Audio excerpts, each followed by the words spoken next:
Of course, this week, the Electoral College did officially affirm Joe Biden's victory. So does that mean this election is finally over? Could it be? Well, joining us now on the show is Dave Dulio, our favorite professor of political science and the director for the Center of Civic Engagement over at the Oakland University. Is this election over? Almost, Ronnie, not quite. We've got actually, if you can believe it, a couple more steps to take before we can put a bow on this one and call it finished. In particular, as you mentioned, the Electoral College met and voted this past week. Those votes will be transmitted now to the Congress by the end of the month. They will be opened in a joint session of Congress on January 6th, opened and counted by the vice president acting in his capacity as president of the Senate. And at that point, then we will officially have these results that tell us Joe Biden is going to be the next president of the United States. But before that happens, watch for at least one member of the House of Representatives to challenge at least some of the electoral votes that have come in, which is something that any member of Congress can do when these votes are being counted. It is their right to challenge them. It has happened before. It happened in 2004. In fact, a Democratic member of the House challenged some results, I believe, from the state of Ohio, and those were adjudicated through the process that the Congress has, which is if one member raises that question, if a House member raises an objection, a senator must also sort of second that motion, if you will. If that happens, both chambers will go their separate ways and they will vote on whether or not these challenges should move forward. And that's really where it will stop, right? Because even if a Republican member from the House challenges and gets a senator to second that, the Democrats are going to control the House of Representatives. They're not going to vote in favor of that. It'll be done and over with at that point. So with this, do you think there's going to be anything at all to come out of these countless lawsuits that Trump and his team have been filing across the United States? Or is that just done? Well, I think nothing has come so far, right? And I would imagine that if there were if there were anything coming, it would have come by now, right? I mean, I think that they would have led with their best stuff. Why wait until after the Electoral College has voted to put out your best evidence? I don't think that they're going to have any more luck in the courts now with whatever's remaining than they did a month ago. So do you think Trump's leaving office? Oh, yeah, yes. He's going to walk out of the White House with his head held high and be a participant, or are they going to drag him out? It'll be interesting to see if he attends the inaugural. I think that'll be a signal about sort of the maybe one of the last signals of the attitude, right? That or the position that they're going to take on this. But I don't think there's going to be anything less than a peaceful transition of power. So with that, do you want to talk a little bit about Governor Whitmer and her relationship with Biden? Obviously, Granholm is getting a cabinet position. I was surprised Whitmer's name hasn't been thrown in the hat for anything so far anyway. Well, I imagine that she was, I imagine her name was talked about quite a bit among the Biden team. She clearly has their respect and admiration, right? I mean, she was near the top of the vice presidential discussion for months. And I don't think if you are in that conversation that you wouldn't be in conversations about administration posts at this time of the year. So, I think it was really, I have no knowledge. My just sort of reading of the tea leaves, if you will, is, I wonder if she was ever going to leave Michigan during the pandemic, right? This has been the issue for her. This has been the story of her administration. And to up and leave the state when we're still dealing with COVID-19, we're still in the throes of the pandemic, hopefully with the light at the end of the tunnel with the vaccine arriving. But I still think that could be problematic. Yeah, especially if she wants to come back and run for any sort of other type of office. Absolutely. And I think you could make the same point about, say, Governor Cuomo in New York, right? Where, he's been rumored to be considered for attorney general. But again, with the state of the virus in New York and the fact that it's had such a high profile really since the beginning of the coverage, at least of the pandemic, you wonder if he would leave and sort of just skate out of town to DC while New York is still struggling. Right. Yeah, it wouldn't look good. Definitely wouldn't look good. Jennifer Granholm, I will say I didn't see that one coming. It was a bit of a surprise to me too, right? And maybe out of sight, out of mind is where we go to. But she was a pretty early endorser of Joe Biden's candidacy, and you wonder if that played a part. She certainly has a great deal of political skill and talent, so she might fit in just fine.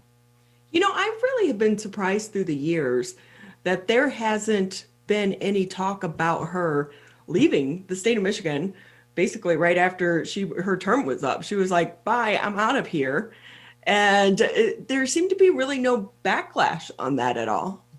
Well, I think maybe it's sort of water under the bridge, right? Where, okay, she was governor for 2 terms and she's not anymore, so we're moving on to the next one, right? You're right. But, you have these politicians and they're committed to Michigan and they're pushing for people to come here and, start a business or bring your business here.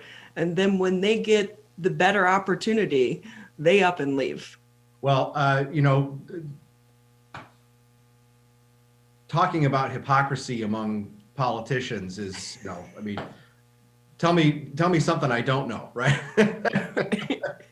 Exactly. Fair point, though, right? I mean, it is, and I really like the way you put that, right? They try to convince people to come, yet then just take off, right? It just doesn't sit well, does it? Yeah.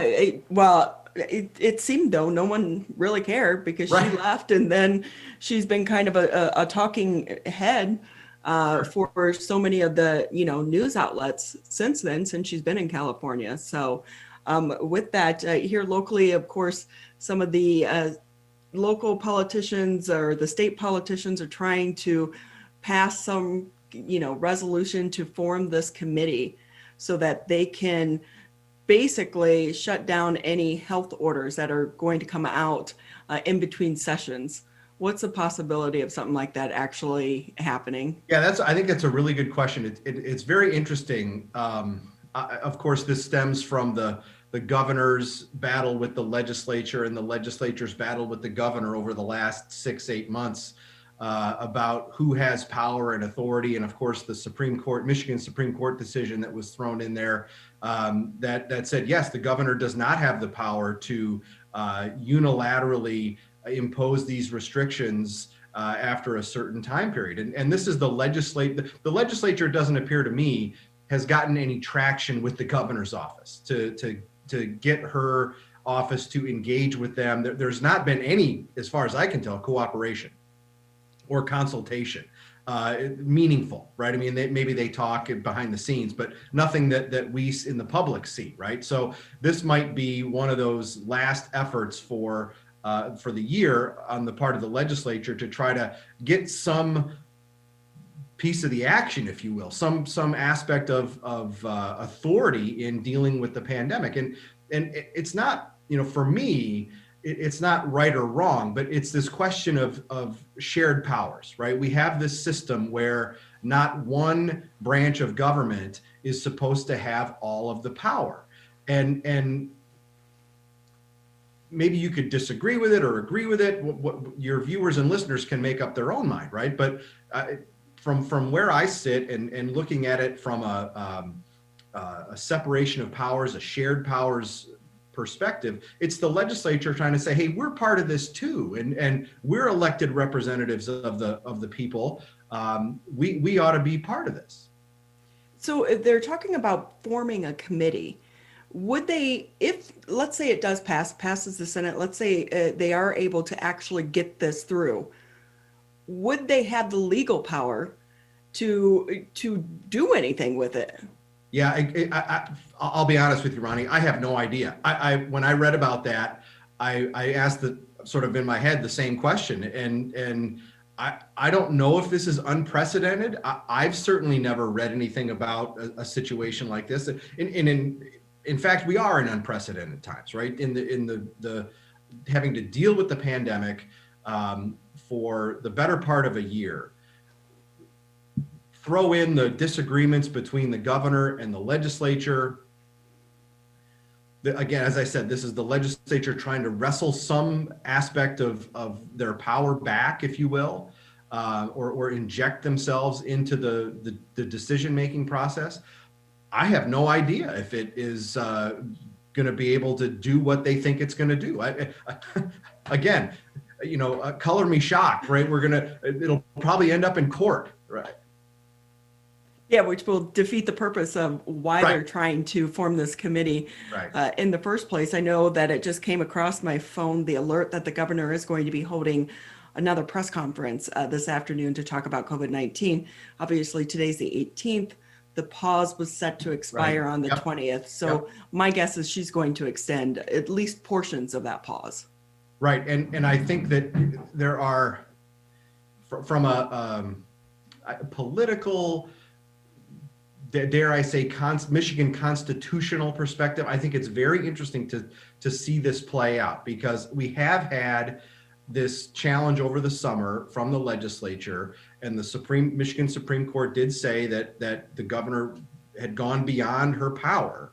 Yet we're seeing, what's really changed practically, right? So we have this sort of political and legal question, but then on the other side, the practical side, what's really different, right? So I think it's the legislature trying to find a way to get a piece of the action, if you will. Right. But then you have the governor on the other side saying, hey, you wanted to be a part of this process. Now you are. Deal with it and get some type of economic package passed. Well, and I think that's probably more for the federal legislature than the Michigan legislature. And, it looks like there's a deal in Washington being made. But on the Michigan side, right, there has been, and this is not a knock on either side, but since the beginning of the governor's term, there's been very little cooperation between the legislature and the governor, right? I mean, go back to how long ago does the road fix plan seem these days, right? I mean, it wasn't that long ago, but it seems like forever ago that they were fighting over road money, and how best to fix the roads, right? If there was ever a time when you'd think that the state government could get their act together, it would be over the issue that every person in Michigan thinks is at the top of the list, right? And it has understandably been pushed to the side. But at the start of 2019, that was an issue that you would look at it and say to yourself, well, of course they'll figure something out. It is at the top of mind for every person in Michigan who drives a car, right? Or rides a bus or rides a bike, right? You're hitting potholes with everything. Yet they couldn't do it, right? And that kind of, frankly, gets to the dysfunction that is part of our politics now. It gets to the polarization that's part of our politics right now. Yeah, because you are hearing from some politicians and they'll tell you, one-on-one, they may agree, but they cannot vote against party lines right now. It is, it's all about the base, right? And very few elected officials want to take a risk and go against the base because it will be seen as a position of weakness, right, rather than a position of pragmatism. It is so funny. Like, I'm sitting here thinking, like, You have not heard the conversation about our roads come up at all Nope. since this past March. And it makes sense, right? I mean, understandably, right? I mean, the roads will be there to fix. We need to make sure we get there first. Right. Well, and people aren't driving like Not they as much, right? as well. Yeah. So going into 2021, how do you think coming out of the Trump administration is going to shape the future of the politics, at least for the next 3-4 years? Well, I think it'll be really interesting to see what the specifics of the Biden administration become, right? Because the Biden campaign was built in large part, at least, on the idea of unifying the country, right? The Biden candidacy talked a lot about that. Well, now it's time for action on that, right? And because words are easy, actions are more difficult. And it is even so I think one of the first important pieces of evidence of this will be, and I just said it's words, but is his inaugural address, right? What kind of tone and tenor does that have? Because I think that in some of the speeches he's given so far, what I have heard is a call for unity and then criticism of Republicans 30 seconds later, right? And I think Republicans hear that and say, well, what are you talking about? That's not unity. That's you're punching me in the face, right? 30 seconds after you want unity. So what is it? Is unity only achieved if Republicans move, or are Democrats going to move too, right? Because really to come together, and that's a huge pet peeve of mine, right? Is elected officials and candidates saying, we're going to bring people together. I'm not sure they mean that. I think what they mean is, I want the other side to come to me. Right. And so we'll see what kind of deals the Biden administration is willing to make. Now, I think with Joe Biden, there's a better chance of that than with others, because Biden served in the Senate for so long. Deal making in the Senate is absolutely critical to getting anything done.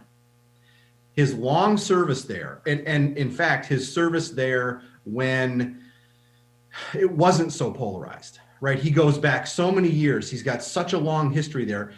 He was around when it worked as it was supposed to, at least more so than it does now, right? Mm-hmm. And he was part of a lot of deals that got made between both parties, because that's how anything happens in the U.S. Senate, anything controversial, at least, right? So, and we often hear that it takes 60 votes to do anything in the United States Senate. That's because, of course, the filibuster rule that's in place, that it gets a lot of condemnation, right? And it's seen as permitting obstructionism. Well, fair point. However, it is designed to facilitate cooperation and compromise, right? Because if the, let's just play it out, right? If the Republicans have 51 votes in the Senate, if they win one of these Georgia Senate seats, if they have 51 votes,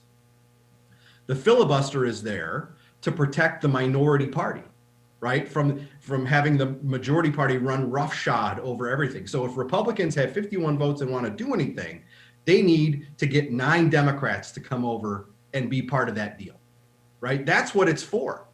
Has it been used in that manner all the time in the last 10, 20 years? Absolutely not. But that's what it's supposed to foster compromise. So Biden knows that, right? So, and he's been a part of a lot of that. So, I think he is more likely to be a deal maker than some other elected officials, politicians that we have on the scene today. And he's also coming in at a time where the vaccine is being rolled out. So that also takes some of that pressure and the shift away from the pandemic and puts it back on trying to get the economy back on track. I mean, fingers crossed on that one, right? I mean, that's but even now, right, with the vaccine rollout, we're seeing problems and questions, and who's getting so many doses and where's it going next, and who's going to be in the priority ladder for who's going to get it next, right? I mean, I think that there are going to be a lot of unforeseen problems that come from the vaccine distribution over the next however many months, right, that it's going to take. I think that it's something this big in this big of a country is going to produce untold numbers of logistical challenges, and politics is going to get brought into that too. Yeah, most definitely. Dave Dulio with us here on the Oakland County MegaCast. He's the professor of political science and the director for the Center of Civic Engagement over at Oakland University. Just another minute or two with you here on the show. Anything we didn't touch on that you want to bring up before we let you go? Well, I'll just echo Matt Derry's sentiment at the end of the last segment and talk about your sweater. It's just outstanding. We really need to get you guys a couple of sweaters. It should be a requirement of every guest in the next week. Exactly. I think we need to get Tyler on board as well. Oh, without a doubt. Yeah.